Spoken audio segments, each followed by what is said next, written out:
When I hear organisations talking about diversity hiring, we need to get more people, more diversity. I often think we always default to gender and ethnicity, and we forget the intersectional conversations around disability, physical, neurodiverse. We forget conversations around LGBTQ. And often what we find when we look at the demographics that companies hold, and I appreciate not every country, not every territory is allowed to collect some of this data, but where you're allowed to collect this data, we often see underreporting of disability, we see underreporting of LGBT, whereas often gender and ethnicity is kind of a more visible characteristic. So we see that more reported. People are happy to declare that.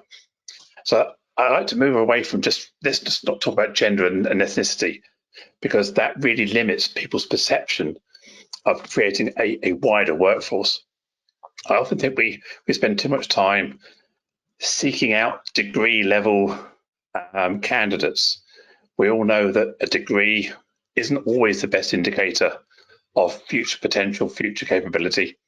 Yet we still see so many organizations putting a degree or looking at that educational qualification at an earlier age in their early stage in their career. And that has an impact on people from maybe minority communities, low socioeconomic status, who are fantastic and perfectly talented, but they haven't had that early educational access. And I think that's where ACT and the Academy come in, where they can try and access this talent that hasn't gone through a traditional university or college environment, and yet is still there waiting to be attracted. I think that's where we could learn a lot. So I know what Ash and the team there are doing a lot around bringing people through this academy.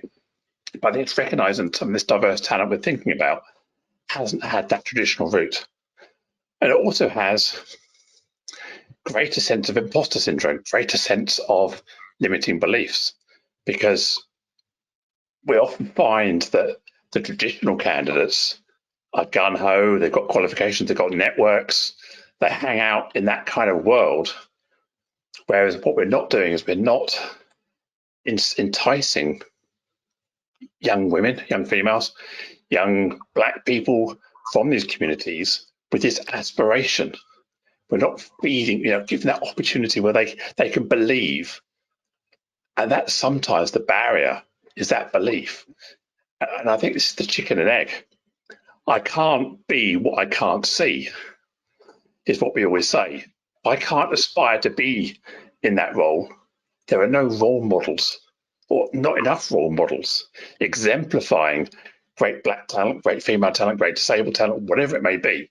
So how do we fix that role model in the recruitment marketing, the employer branding, the stories we tell when we go into market? I think that's what is missing a lot of the time, is that seeing me in you. That's very true.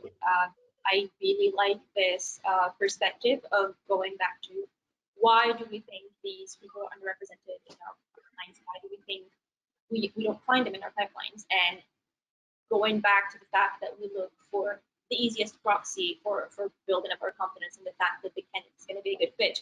Oh, they have the right degree, they exhibit the right behaviors during the interview process, they have learned through their network and through their upbringing and through their early opportunities how to get to the right talent pipelines. Whereas there's a lot of talent that did not get those opportunities early on, and so they do not end up in our pipelines. So let's get then to some of the things that companies can do to adapt to the state of the market. What can they think of, like what you just said?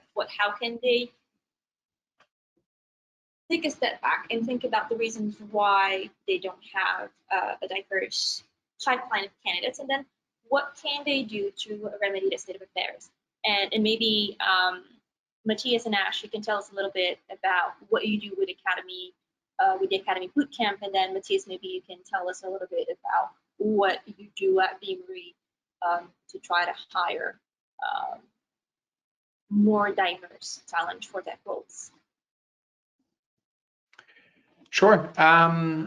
With the Academy, I think it's a great project out of a couple of reasons. Why? First of all, people take time and invest in people. I think I have sometimes seen this so much that, we are rushing into diverse hiring, but don't want to make the investment, right? Sometimes it's just ending up as a lip service, or you hire a certain kind of diversity officers and then believe that the problem is kind of solved. So really taking actions, investing in people, and in really closing the gap by partnering with experienced partners like the Academy to really close that gap in assessing tech talents. I think what I also think with the Academy, and Ash, please correct me if I'm wrong, I think what I've seen also, which is an ongoing mistake in hiring, is this, like, most of the time we are looking at 80% in tech skills and just 20% in social skills, and actually turning this around and looking at, like, what, at these days, and it's a common phenomena or already for years and ages actually, that actually the other way around makes people successful.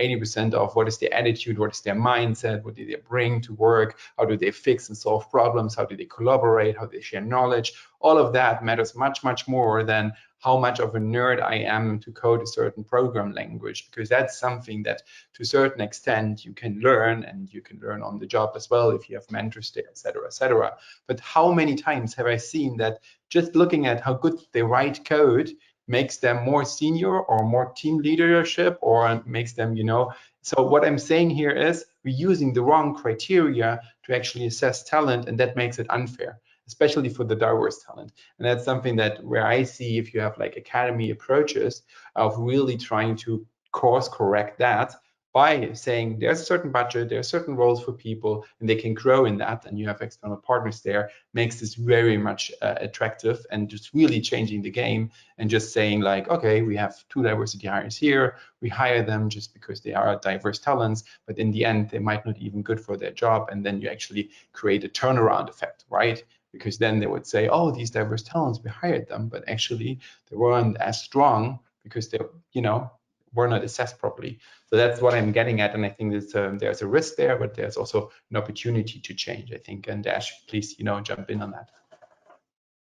Yeah, thanks, Matthias. I mean, look, at a simple level, what are we doing that's different with the partnership with Beamery, and what does Academy do in general? The simplest way I can put it is we're hiring for potential and training for skills.